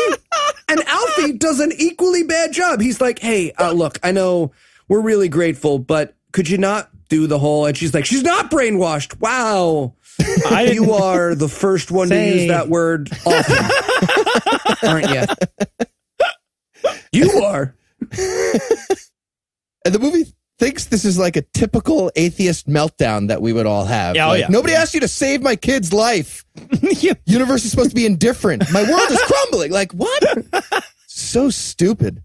So is the sermon, by the way. The theme of the sermon was the only problem with church is human beings. Yeah. Otherwise, besides the human beings involved were the best. Right, yeah. The sermon very clearly says all the bad stuff, that's people. All the good stuff, that's God. And that's almost a quote, right? That's basically a quote from the sermon. And then they head home all pissed off, and wouldn't you know it, Lee's parents show up to meet the new baby. God damn it. He's in an atheist snit, as we get. He gets mad at his dad because his dad wanted to name the kid John, and he doesn't want to do it. Mm-hmm. It's Adolf Stalin Strobel. Deal with it, Dad. It's so stupid. Also, the dad was Robert Forster. I like Robert Forster. Damn it. Max Cherry, ladies and gentlemen. Yeah. Although I will say him in that leisure suit was damn near worth the price of admission. Oh, my goodness. Did they make that color pink illegal? Like, were you there when they took all of those shirts from you and Andrew and just burned them in a big pile? I lobbied for that color of pink to be made illegal. I don't know if they ever did. Yeah. But I love, too, because like there's so much of this movie rests on the daddy issues that he has, but they never actually set up what it was, right? Like they never say that the dad was abusive or that he ignored. It's just like apparently he has dad issues because he's an atheist and hates everyone. Yeah. Well, yeah. I mean, there's no such moral code in any of his books about honoring thy father. He's just not going to do that. And he's so inappropriate, too. He's like, oh, I thought you'd name the kid John. Oh, because that's also what hookers call the people who fuck them, Dad. Fuck them hard and fuck them long. It's also what we call the things salad. we shit in. He really says all that. We have nuggety diarrhea. You shit in my son? I think not. So eventually Dad huffs off in a snit and shit, and he's succeeded in making everyone angry, which is kind of what atheists want out of life, right? Mm-hmm. And then he has to go back to his mentor because he just can't crack the case against Jesus. He's checked everything, but Jesus is just so hard to disprove because disproving things is not how it works. Right. And he's really complaining about like how changed his wife is. And I don't know if anyone else got this. Did you guys get a subtext in this scene of blowjobs? Yes. I feel like it's a no more blowjobs conversation. He just won't say it. And I get it. Like, that's a relationship ender. We didn't talk about those things in the 70s the way we do today. And I feel like wise old atheist ninja should have had a better game plan for like making the wife atheist and give blowjobs again. Yeah. All right. So just off the top of my head, find her mom and give her cancer. Right? Or feed your daughter gumballs at home. There you go. Or a whites only restaurant. There's like a lot of ways to get around this. A lot of ways to do that. In the 70s, all of those things were possible. Yeah, no, they were all legal. You buy uranium at a store. Would have been so much easier for Marty. Yeah, and I guess if we waited for a dramatic moment to take an interstitial break, it would come after the outtake, so we might as well take it now. But first, let me give Act 3 the hard sell here. Did Heath start a slow clap about 3/4 of the way through the credits? Did all the Christians in the audience awkwardly join in for fear of being the only person that didn't clap for Jesus? They had to. They did. Did anyone buy that my reaction to this was actually a cough that just kind of sounded like a laugh at the beginning? Find out the answers to these questions and more when we return for the monotonous conclusion of The Case for Christ. Hi, cast of God-awful movies here with a very important announcement. After watching 86 Christian movies, it's become clear there's something we need to share. We don't hate our dads. We don't hate our dads. Our dads are fine. We're atheists because we reject God claims. Not because our moms have cancer. My mom is fine. Not because our dads abused us. Great dude. Loves space. But because we thought about a subject and we reached a decision that had nothing to do with our dad. So, on behalf of all atheists and to all Christian movie makers, please, we're not atheists because we hate our dads.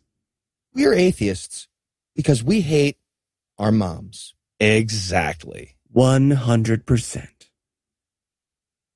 My mom listens to this show. She's going to murder me for that sketch.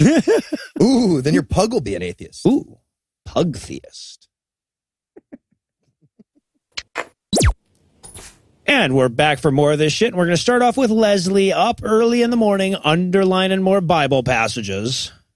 Ugh. And he comes in and he's just like, what you doing? And she's like, just studying Bronze Age morality. Did you know I'm an object? Her actual answer is, feeling grateful. Ugh. Yeah. So many times someone said that to me and then looked at me like, you going to ask? And I'm like, nope, I know this. I know this trap. Nice try. Me too. Yeah, right. But this is where he asks her out on a date. I really wanted her to be like, yeah, definitely, I'll go out to dinner with you. But can my boyfriend Jesus come along? Oh, really? I don't want to ruin our friendship. Well, this is where I wrote, too, like, what are the goddamn stakes of this movie? Is she going to say yes or no? And also, it's supposed to be dancing. It's dinner and dancing. I would have been so happy if we got a dance battle at some point. Between Lee and Jesus? That's exactly what I'm talking about. Would have been amazing. Yeah. You got saved? Yeah.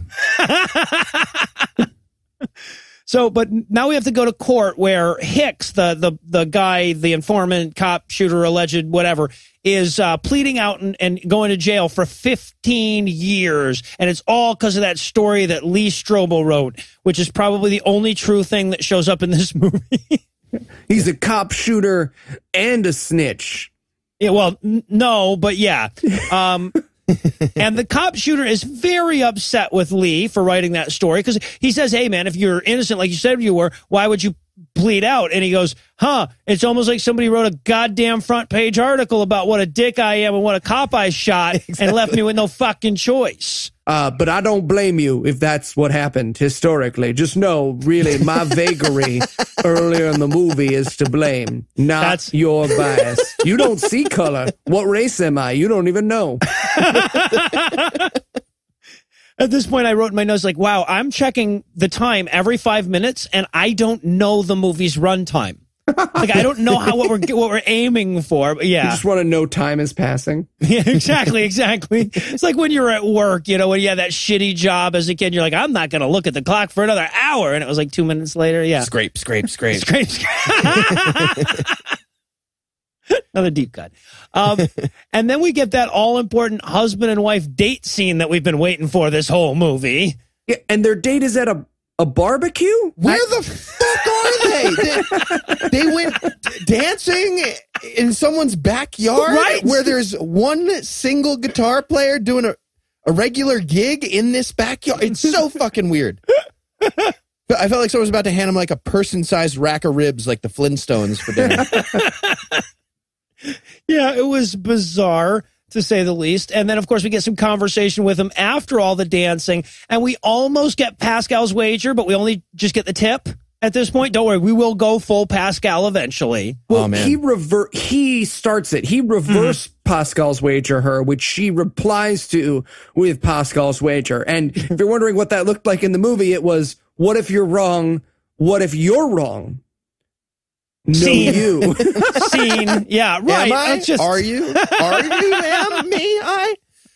Just want to throw something in. Hey, God, Noah and Eli, they're serious, but I'm totally joking about all this stuff we've been doing. Just joking. Not them. They're serious. So, yeah, and another thing, too, she offers up as evidence for God. She's like, but since I became a Christian, I love you even more now. Feelings are more important than facts, aren't they? Aren't they? My feelings are a valid experience. A direct quote from this movie, and too many fights with too many women. Well, yeah. So many messy fights at brunch just like that. Well, I also love because he sort of dances around the whole, like, I don't like you now bit of this. You know, like, and the actor, to the actor's credit, he does a pretty damn good job selling the, I was about to say, I don't like you, and now I have to back away from that. Right. But basically his ultimatum here is, un-Jesus or I'll divorce you. Said nobody ever. I wanted him to kick his Christian kid out of the house, make her become a gay, just like, no one in my house, get down there. Exactly. It's the argument from You Are. That needs to be a new bingo square. You pierce your nose or you get out of this house. Take off that overcoat. Come on. Show some skin. We're an atheist family here. Oh my God. She literally says in this little conversation, she's like, I can feel it. It's real. And he's like, no, you can't. Real things you can. I'm your husband. You can feel and touch and see me. And she's like, I feel this more than that. And it's like, I don't think you know what see, feel, and touch mean then. No. I feel like you're confused. Well, and again, it's just stupid conflation synonym shit that the fucking Christians love to do, right? Because like she's like, no, I feel that. And he's like, when I say feel now, I'm talking about tactile feeling, not emotional feeling. Like that's an important distinction to the point that I'm making. But then they act like that, like there isn't, like there's only one form of feel, like there's only one form of the word faith. Oh, you have faith in your wife and therefore you must believe in God kind of bullshit. Right. Yeah. Anyway, so then she goes to see Alfie again because she just doesn't know what to do. And, of course, Alfie's advice at this point is God will do it. So don't worry. Jesus is going to fix your marriage. And I wanted it to flash cut to Jesus appearing at the door as Will Smith. Yeah. Right. The new plan from Magical Black Lady is just, it's like the Paul Rudd thing from Forgetting Sarah Marshall, the surf and just like do less, pop back down. Surfing and drowning, pretty much the same. Yeah, exactly. Yeah. But now it's time for the chapter on psychology, wherein Lee wonders if all of those 500 witnesses that we definitely know were real and not made up were just all hallucinating the same thing. Or hypnotized. Well, or this is not the silliest straw man we will knock down in this movie, but it's close. What if Jesus was all like, huh? Gotta disprove that.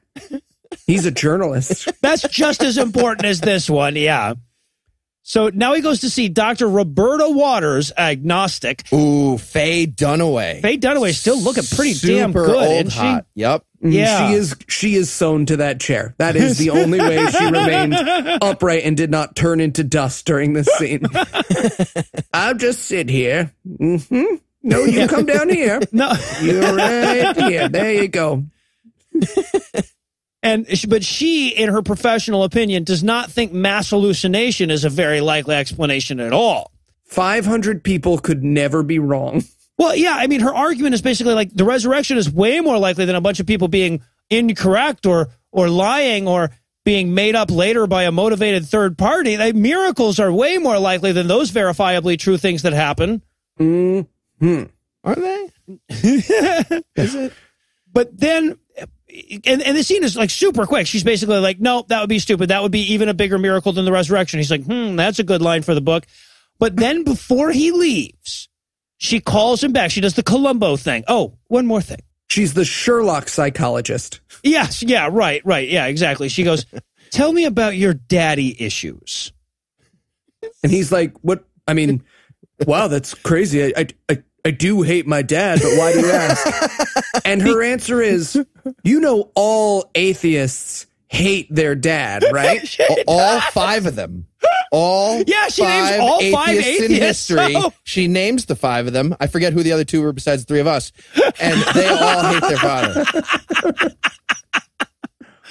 This was honestly, like most of this movie, I was pretending not to laugh. I go, or something like that. Noah had so many fake coughs. It's hilarious. I had to fake cough to fake not laugh at him, laugh fake coughing. This was the one point where I didn't even try. When this came up, when she's like, yeah, well, all atheists hate their dad. That's why they're atheists. I was just like, fuck you. Yes.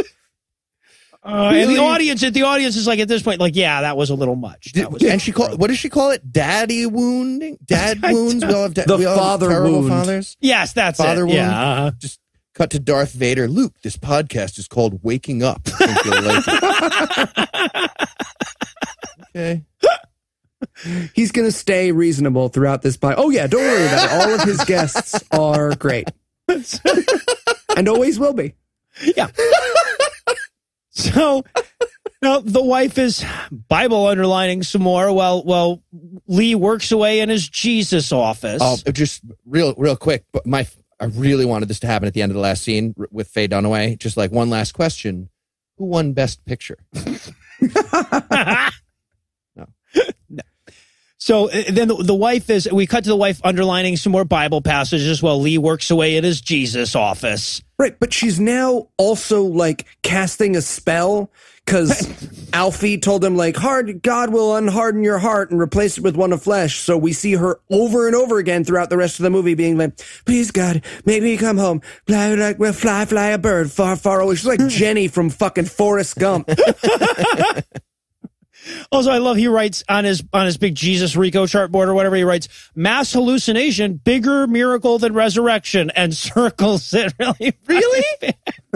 So the Iliad literally happened, and my drug dealer is more powerful than God. That's what we've learned. And just then, Officer Kublinski, the cop that got shot, comes by to thank him for helping put Hicks away. But during this conversation, Lee visibly has a thought and goes back to the Kublinski files. And this could not be more clumsily written. Just like, hey, just want to thank you for putting away that guy who totally shot me from above, from inside my own pocket. Sorry, what? Never mind, thanks. Nothing. I gotta go. Yeah, so Lee and Hicks' lawyer go off to investigate. It turns out that the cop had a secret ink pen gun in his shirt. And shot himself? Is that what they were saying? Well, like that, I guess when they were wrestling around, it went off by accident. So the metaphor is getting way out of hand now. So the Jews killed Jesus with a pen, or Jesus killed himself with a pen by writing down. Yeah, because the pen is mightier than the sword. Got it. Yeah. And the paper beats rock. Cat of Nine Tails is beats the black How does guy. the black people fit in, Eli? The pen and the sword beat black people? Before Is that what Eli you said? answers that, The pen and the sword beat black people. We That's what don't Eli need just an said. answer for that question necessarily. So Spider-Man's boss sure is pissed off about him getting the thing, because this is where it all comes out that like, oh wow, you wrote that whole story about how he was definitely a cop shooter. It turned out you were wrong. Boy, is that libelous as all fuck. Yeah, and boy, do we have to print a front page retraction of the story you wrote. And again, I'm just saying, this is a very generous telling of this story. I don't know what happened. I'm not making any claims, but my editor was a real bitch about me not psychically knowing about pen guns, and that's why he told me to take a vacation. Yeah. Gone for a minute is all we'll say. Yeah. And then we get Leslie being dunked underwater for Jesus. Yay. But Lee just can't take it. He has to leave mid-dunk. Baptisms are so creepy, especially with adults. God. But no, it's even worse because with kids, making them feel like they're drowning, also very creepy, maybe worse. Yeah. So Waterboarded for Christ. Now you're being protected by the power of the Lord. I really wanted an alligator attack right there. That would have been great. And then just like Steve Irwin shows up. I was going to go to a different lake, but Jesus told me, stingray attack, and he gets killed. Yeah, right. Stingray's like, I'm not even supposed to be here today, but I was told that I should. Jesus wanted me to kill. He was going to grab a bunch Steve more Irwin. goannas, y'all. They really hate it when he does that. Just us, like, at a steak restaurant with a stingray across from us, basket of steak. Here's what I want you to do. If you can stab my wife, just leave the tip. That was my stingray noise. Yeah, no, I It's an sounded audio just like medium. one. Was he making it rain like a really big tip? Sounded like a lot of bills. But of course, he gets home later. Lee gets home later, and he's all drunk and angry, so he has to have a yelly drunk fight with the wife. Yeah. It's amazing. He's like, you want me to love Jesus? I don't love Jesus. The daughter comes in and she's like, Daddy, stop being an atheist. And he's like, fuck you. Fuck you. I really wanted Lee Strobel to walk into his bedroom and just like Jesus lying there smoking a cigarette. Sorry, bruh. She warned you. Next scene, they're just arguing about shared custody. Drop her off on time. Saturdays are my time. I need the whole afternoon. Lee Strobel dressed like Mrs. Doubtfire. This movie could have been so much better. So many different angles. And just as historically accurate. Yeah. So he breaks stuff and yells at kids like an atheist would. And then, of course, you have to have the scene where he tries to apologize to his daughter, but she's not having any of that atheist bullshit because he's not Christian enough yet. And he uses the stuffed animal. He's like, Daddy is sorry. And I wanted Toy Froggy to like talk about the problem of evil. Mommy doesn't seem to understand this, but as posed by the ancient Greeks, if God is all powerful, why is there evil? He is either cruel or indifferent.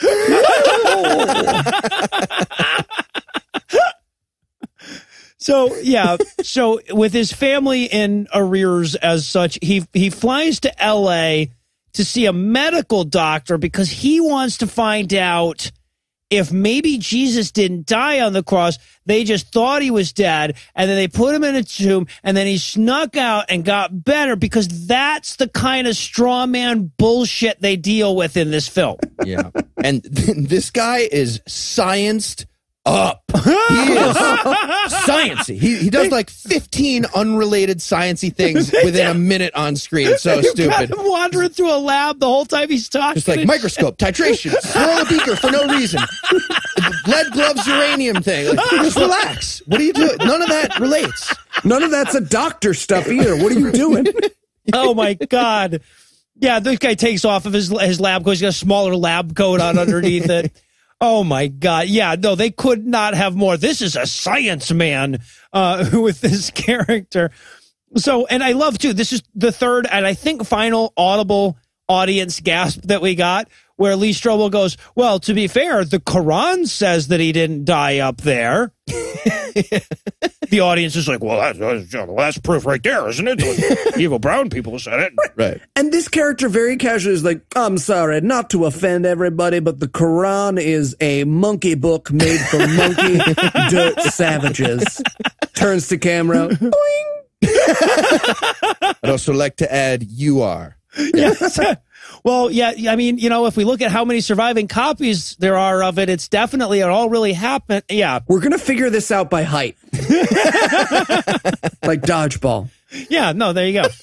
And, okay, so then the doctor offers, because he's like, well, what if Jesus wasn't dead? And the doctor's like, do you know how a flogging worked back in ancient Rome? So it goes into all this graphic detail, and they start overlaying, like, pictures and shit. Like old illustrations of how the flogs were done. As this character is, this has not been a documentary up to this moment. I just want to point that out. But then they start doing a whole Ken Burns thing with fucking ancient Roman manuscripts and shit on crucifixion. Just jazz in the background. And of course, we also have to get all the details on asphyxiation after crucifixion, where he explains how, you know, you have to pull yourself up to breathe and you know, push up on your legs and whatever. Okay. A stupid question. I can breathe with my hands up. Yeah, well, you're not. If you're holding your weight by them, it's quite a different thing, actually, as it turns out. I can. I'm going to do it right now. I'm going to do it. I'm holding myself up in my chair. That would be, and like, I can breathe. If that happened in the movie, if Lee just starts hammering himself up to a cross going, no, I really don't think this is going to kill me or whatever, I wouldn't be 100% surprised. We go to Eli's apartment. He's not there. He was resurrected. Yeah, when Eli shows up on next week's show, you'll know Eli is God. Also, the doctor character says at one point in this conversation, this is an actual quote from the fucking movie, which is also a quote from the book. The doctor says, and I quote, "Jesus' crucifixion is the most attested event in ancient history." What? Just like, okay, first of all, like, can we at least maybe throw a bone to the fact that, you know, for 1,000 years, the guys who were in charge were only saving the Christian books and shit? Right. You know, like, can we at least throw that a bone at some point? That's like saying we never stutter when we speak because we've edited out all of the times we're like, oh, fuck, sorry, I messed that up. I'll do a retake. Yeah, right, exactly. The scathing atheists speak perfectly for 285 episodes in a row. And they even know how many episodes they've done. It's amazing. It's amazing. I wanted so badly for Lee to turn to him and just be like, so if you met a patient who wanted everything described to you by a guy 599 years ago, how would you feel? Like, is that a good way to diagnose? Yeah, right. I just wanted House to walk out and beat the shit out of him with a cane. Like, it was lupus. God fucking damn it. Medical opinion that she's... Yeah, we all know it's possible to die while nailed to a cross. What the fuck are we talking about? Exactly. I mean, he goes into this whole thing like, well, according to the Bible, when he was stabbed with a spear, water came out. And how could they possibly know that sometimes happens when asphyxiated people were stabbed with spears? And it's like, because they stabbed asphyxiated guys with spears. Nobody is arguing that crucifixion itself isn't real. Yeah. Yeah. My medical opinion, a bullet through your brain is fatal. So it was Lyndon Johnson and a Yeti. So that's locked in. You should use a fake example. People will be confused if you use Lyndon Johnson. Back into the left, people. We're truth tellers on this show. LBJ, was it? So, and also, I love the doctor, you know, because he says at one point, he's like, it seems like the only people I talk to who are convinced are the Christian people. The only people who find this evidence compelling are the Christians. And he's like, well, yeah, because anyone who looked at the evidence objectively would become a Christian, obviously. He's like, oh, yeah, no, I figured. And then he busts out the big guns. He says, do you trust the AMA? To which Lee Strobel's character says, the American Medical Association, the most respected medical institution in all the world? The unimpeachable source of the AMA? Yeah, exactly. And he says, well, look, the AMA also thinks Jesus was crucified. No, they fucking don't. What the fuck? They said that the story is consistent with a crucifixion. Again, we know that crucifixions happened and people wrote shit down about them. And we also know it wouldn't have mattered if it wasn't consistent. What we've already learned is that consistency doesn't matter. So if they had been like, right, we stabbed him and Kool-Aid came pouring out and we caught it in a big jug and then it turned instantly into Jell-O. Oh, yeah. Then fucking Lee Strobel would be like, yeah, well, if you ever see a cop, he probably has a bullet pen in his gun. I don't know, man. You don't want to believe. But they literally sell this quote as though the AMA has laid down a position on who our Lord and Savior is and why he died for our sins. And then he gets a call from the wife. His dad has died. Oh, of a polyester overdose, I'm assuming. Clearly. Yeah. Don't worry, he'll show up in a Christian movie 3 years later. I'm sure. And then the funeral, and then the wake, and then... Small funeral, my dad way better than his, just saying. It's like 14 people there, whatever. Yeah, it was a little lame. And okay, so, and this is where, like, this whole scene, this whole sequence exists so that, like, he can be in his dad's office and find the, like, Lee Strobel article that dad always kept in his wallet, and it turns out his dad really did love him. Could not be more clumsily written. He pulls out like a binder. He's framed everything he's ever written. It's, on the side it says, I love my son no matter how I behave, Dad. Well, yeah, and that's the thing is they have not established anything that the dad did to make Lee such a dick, so there's no way to undo this now. And loving someone secretly, which is the assumption we're supposed to make from this movie, is not, in fact, loving them. No. Right?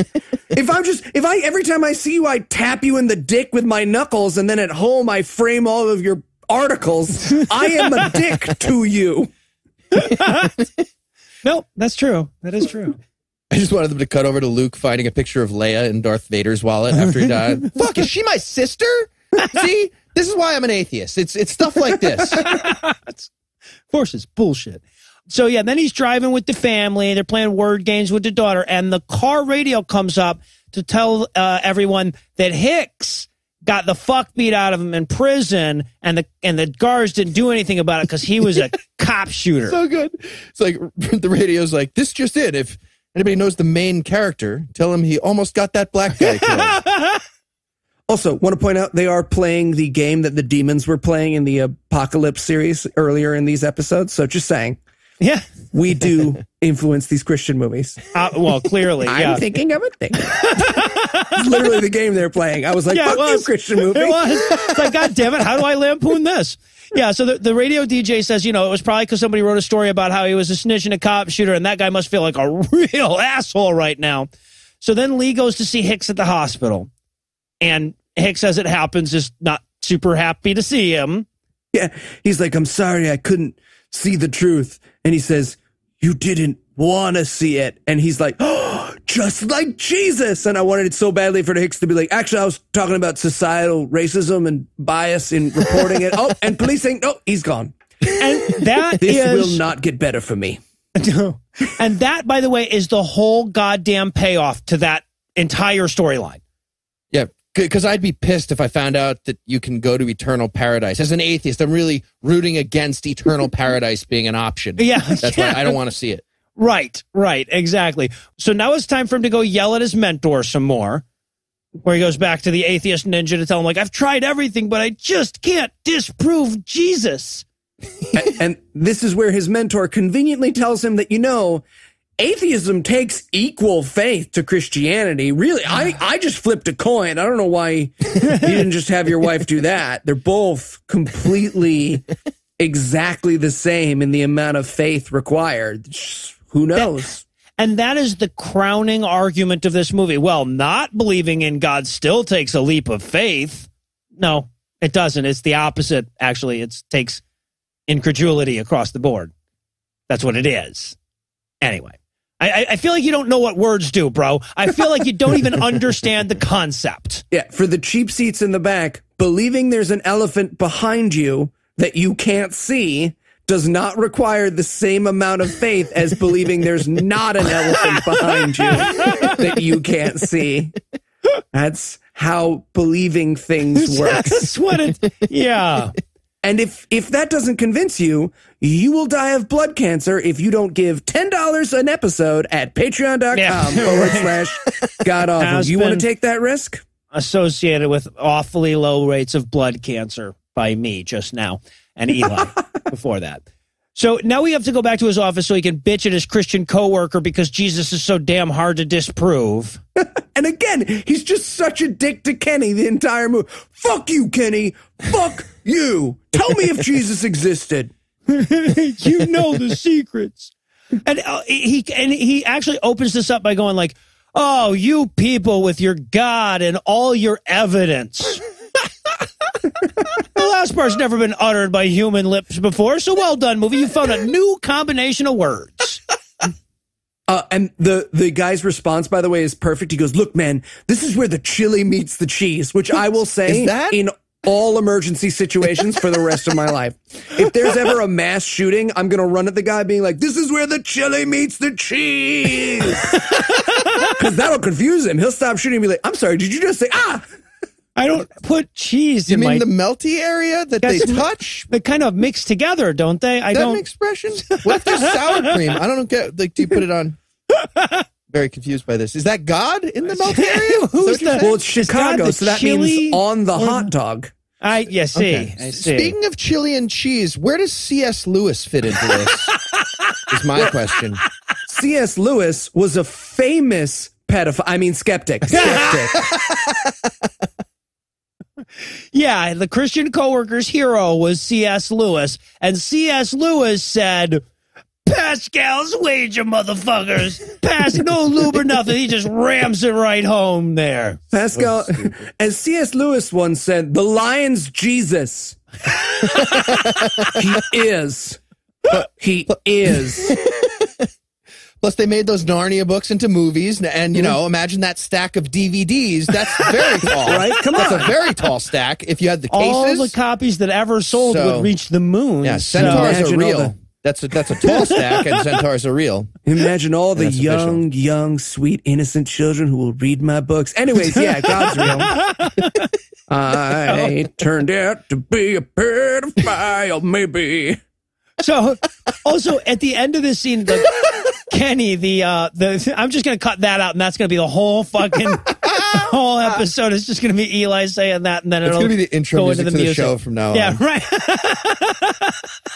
I'm a pedophile, maybe. Eli Bosnick. And this is where my spell check killed itself. Eli, is there any chance that you can remember what you were trying to write in this last? Before you say it, I want to read for the audience what you actually wrote. Absolutely. Changed my hisfanand, changed my jizvanand. Yeah, this is change my mind, God, change my mind. What? Really? Yeah. That's not even the same number of words. No, trust me. I actually didn't understand what you were talking about until I looked at it, because I saw he's put special notes under my notes that was like, what the fuck is this? And I looked at it and I was like, change my mind, God, change my... Oh, no, those aren't those letters. Those are different letters. But change my blank's pretty obvious. Oh, you know what? I think it's probably change my heart, change my mind, maybe? Change my heart, change my mind. Yeah, okay, all right, yeah, because jizvanand looks like mind, and hisfanand looks like...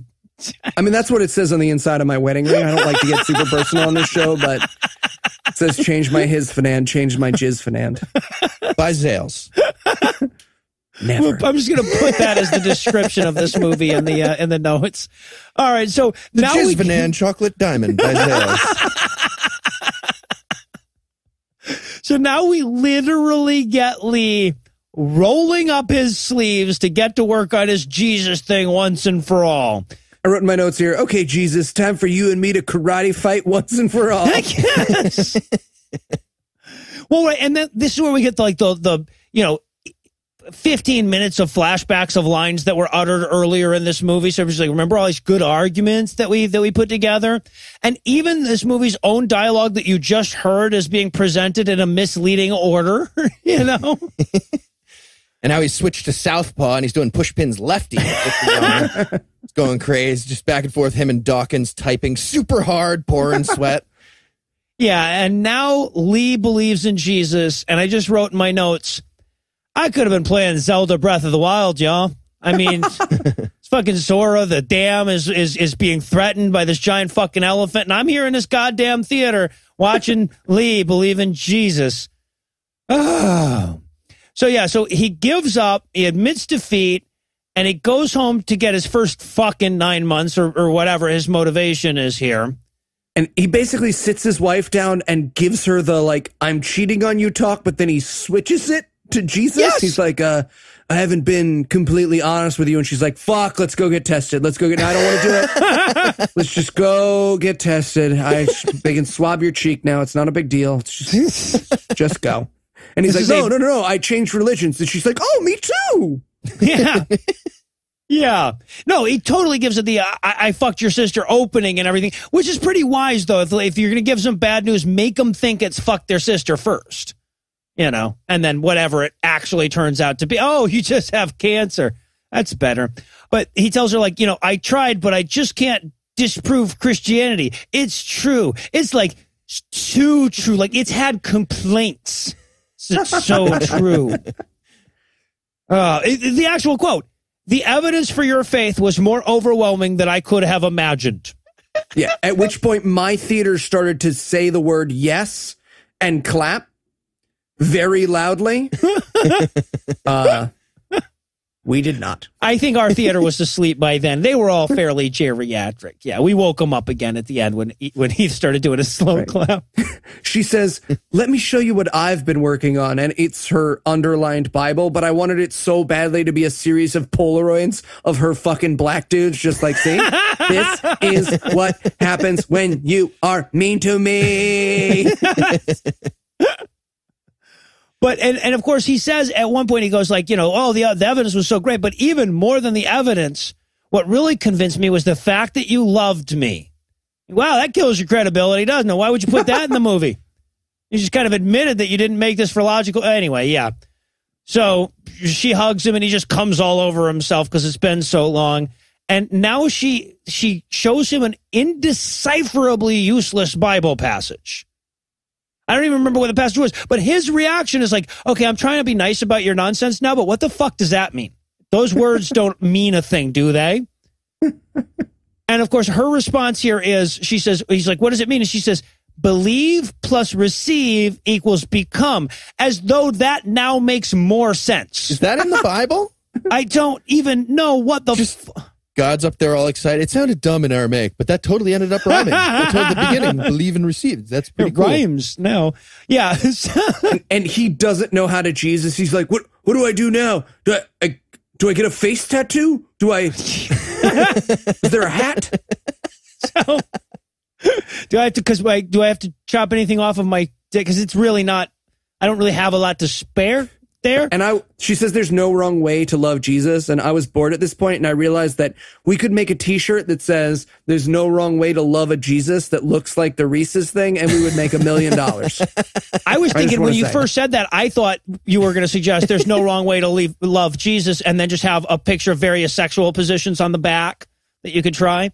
No, Christians buy t-shirts more than no, do. You're right. You're right. They do. They buy a lot of t-shirts, and nobody sues them for copyright infringements either. Right?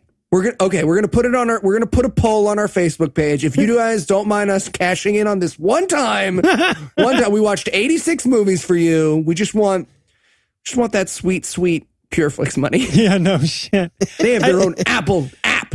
So are you gonna wear this at a straight parade? I'm not making it for you. Also, I love too, because he's like, I don't know how to pray. Can you help me? And she goes, it doesn't really matter how you do it. And I was like, wow, that's not true of anything that's real, is it? I mean, no. Yeah. Oh, except for this, honey, except for this thing that's real. But everything else, it matters what you do if you want to get results out of it. Yeah. If your connection to the universe requires less thought and practice than a card trick, you're doing it wrong. So he prays like he's asking God to junior prom. And then we get some weepy kisses, and the movie should be over now. It really should, but it's not. We could just say it's over. That's right. Yeah. So it's our call. We don't have to fucking talk about the last scene. So he heads back to work because he has to pitch his Jesus story to his boss. This is where we learn that ultimately Hicks was released. So, you know, all he got was a few months in prison and the fuck beaten out of him. It wasn't that bad. Wasn't that big a deal. Okay. Yeah. Okay. Directly into camera. Okay. And this is also where Lee pitches his boss the Jesus story, but Spider-Man's boss doesn't want that nonsense because who the fuck would print that in a newspaper? The black Jews control the media. Well, right. Finally. Yeah, obviously. So he goes home to tell his wife that that the editor won't take his story, and she goes like, what about a book? I'm like, oh, yeah, you know, that wasn't his thought on this when he put out his fucking RICO chart and started flying around the country to interview experts, but he hadn't even considered a goddamn book. Oh, yeah. Well, that would make the thousands and thousands of dollars and hundreds of hours of interviews I've done make sense. Yeah, a book. Yeah. A book, you say. And this will be my 4th book on Christianity. Yeah, write another one of those. Yeah, great idea, hon, that you just made up on the spot there. And finally, we get the fucking typing. And man, does this actor suck at typing. I realized at that point, that's why we didn't see more typing in this movie. This guy is literally pecking out 8 fucking keys and then hitting the return bar. 8 keys hitting the return bar. Okay. Amazing. In his defense, typewriters' keys are 25 miles apart. You gotta elbow drop them from the ropes like the fucking Undertaker to get a single button push. And if you make a mistake, you have to wait till one of your kids dies of the rickets and use their skin as whiteout. No, that is how they worked back then. You did have to get up on the top ropes to get the space bar down. Yeah. So yeah, and that's it. We get a little like Breakfast Club close to tell us that he sold over 14 million copies of his book, and then he became a pastor. How objective. Wrong, by the way. Became a pastor. Well, yeah, right. And then sold 14. Yeah, right, exactly. And it even says, and then he milked 20 more books out of that bullshit. Saying the same fucking thing books. Again and again. Yeah. And also, they offer up as evidence at the end. He's like, and Christianity was so right that even the 6-year-old daughter was convinced enough to convert after both of her parents did. They really say that. They really say, like, and the daughter was so impressed by the change in Lee that she became a Christian too. She's 6. I wish so bad it was a Muslim nurse and she turned Muslim because she got de-choked by a Muslim. No. Oh, God. Well, and then their son, the little baby that was born in this, got a degree in theology, so he's useless. Completely useless. All right, so the evidence is in. You guys have seen it. You're the jury. What's the verdict? Islam is right. Ice pick. It was an ice. Jesus stood on an ice cube, and then that makes perfect, because that would explain the puddle of water. Yeah. It was the Cubans.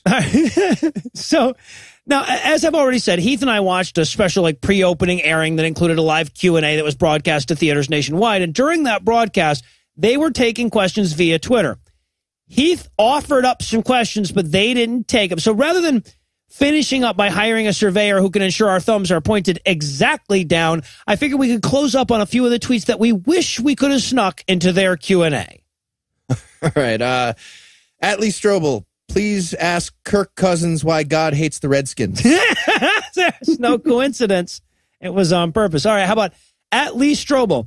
If you had become a Christian sooner, do you think all those Pinto owners would have died? At Pureflix, since this was Strobel's 4th book about Jesus, do you plan on doing prequels a la Star Wars? All right. I actually sent this one out. At the Case for Christ, what is your second favorite religion after Christianity and why? You really did send That's why too. I stayed later, by the way. After a chunk of the Q&A, Noah was like, all right, what the fuck? I'm leaving. And I was like, I'm just going to stay a little bit longer. He's like, all right, weirdo. The fuck are you doing? That's why. I really was hoping they would answer my that was second great. favorite religion. The Jews, definitely the Jews. Or maybe they would have said the Mormons. That would have been great. I had one for the writer too. At Brian_Bird. Be honest, you were just hoping people would confuse you with Brad, right? When you went into this as a line of work. Yeah, I know. At everyone involved in this movie, please give Noah back his clothes. You're done using them for costumes. And well, that's going to do it for our review of The Case for Christ. That's not going to do it for the episode just yet, because we still need to coax you back next week. So, Eli, tell us, what's on deck? Revenge of the Vultures, Disc 1. Oh, fuck. I watched Revenge of the Vucury because that's what you wrote in the notes. I watched the wrong fucking move. No, yeah. Eli's going to be out of town for a week, so that means we're going to be knocking down, what is this? Is this the 5th Vultures of Horror episode we've done? This would be the 5th Vultures of Horror episode we've done. We're running out. There are so many more. We are not. They're not running out. Nollywood is much. packed with amazing movies. Well, that's true. Yeah, once we get done with this one, we can just switch to the next Nollywood thing that YouTube seems to want me to watch. Yeah, and they have the same actors. Oh, really? Oh, yeah. Yes. It's just all the many same of them 8 have actors in Nigeria. Yeah. Too Sweet Anon is in every Nigerian movie. Is she? Awesome. I like her. So with that to look forward to, we're going to bring episode 86 to a merciful close. Once again, a huge thanks to all the Patreon donors that help make the show go. If you'd like to count yourself among their ranks, you can make a per-episode donation at patreon.com/godawful and thereby earn early access to an ad-free version of every episode. You can also help us out a ton by leaving a 5-star review on iTunes and by sharing the show on all your various social media platforms. And if you enjoyed this show, be sure to check out our sibling shows, The Scathing Atheist and The Skeptocrat, available on iTunes, Stitcher, and wherever else podcasts live. If you have questions, comments, or cinematic suggestions, you can email godawfulmovies@gmail.com. Legal services for this podcast are provided by the law offices of P. Andrew Torres. Our theme song was written and performed by Ryan Slotnick of Evil Giraffes on Mars. All other music was written and performed by our audio engineer, Morgan Clark, and was used with permission. Thanks again for giving us a chunk of your life this week. For Heath Enwright and Eli Bosnick, I'm Noah Lugeons, promising to work hard to earn another chunk next week. Until then, we'll leave you with the Breakfast Club close. Thousands of Jewish kids continue choking to death on gumballs every year. Noah did the math. And it turns out we're going to need y'all to buy about 800 copies of the new book per hour for a couple of years if we want Diatribes Volume 2, the movie. Get on it. The Killing Curse is deadly 100% of the time, proving Harry Potter is real.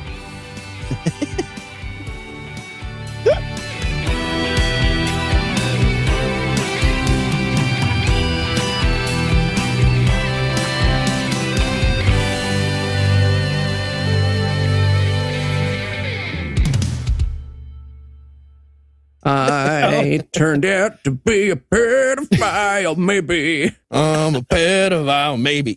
The preceding podcast was a production of Puzzle and a Thunderstorm, LLC. Copyright 2017. All rights reserved. Divorce is a serious thing. To the extent that you can save your marriage, you should. No one knows that better than the attorneys at Cordell & Cordell. Attorney CPA Joe Cordell. As many of you know, we represent men in domestic relations cases.